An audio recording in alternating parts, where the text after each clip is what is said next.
بسم اللہ الرحمن الرحیم۔ وہ جو گلگت اور چلاس میں سیلاب آیا تھا، اس کی ایک ویڈیو مجھے ملی کہ پانی کس شدت سے آ رہا ہے۔ آپ دیکھیں ذرا، پھر اس پر مزید بات کرتے ہیں۔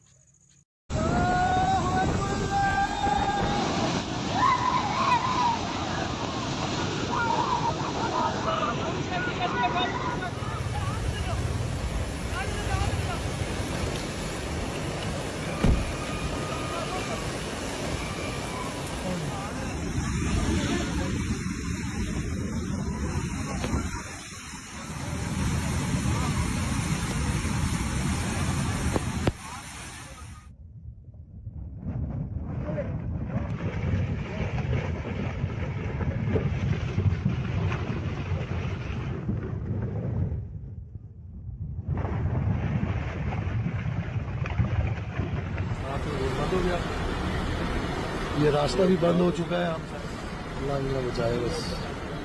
پھنسے ہیں تمام لوگ، اور ہمارے پاس نہ کوئی سگنل ہے۔ جی، آپ نے ویڈیو دیکھ لیا جس کے اندر پانی کس تیزی کے ساتھ پتھروں کو لے کے جا رہا ہے۔ تو اس سے یہ بات ثابت ہوتی ہے کہ انسان کمزور ہے، اور انسان کو غرور و تکبر نہیں کرنا چاہیے۔ اور انسان جتنا اپنے آپ کو ذہین سمجھتا ہے اور کہتا ہے کہ میں آسمان پہ چڑھا اور چاند تک پہنچ گیا، تو یہ کمزور ہے۔ اس لیے اسے سبق حاصل کرنا چاہیے، اور ہمیں سوچنا چاہیے کہ ہم کہاں کھڑے ہیں۔ آج اگر ہم نہیں سمجھے تو پھر ہمارے پاس ٹائم نہیں ہوگا۔ تو سب جو ہے وہ اپنی زندگی پر غور کریں کہ ہم کہاں کھڑے ہیں، اور اللہ تعالیٰ سے دعا کرتے رہیں کہ اللہ تعالیٰ ہم سب کو دین اسلام سمجھنے اور دین اسلام کے مطابق زندگی گزارنے کی توفیق عطا فرمائیں۔ آمین ثم آمین یا رب العالمین۔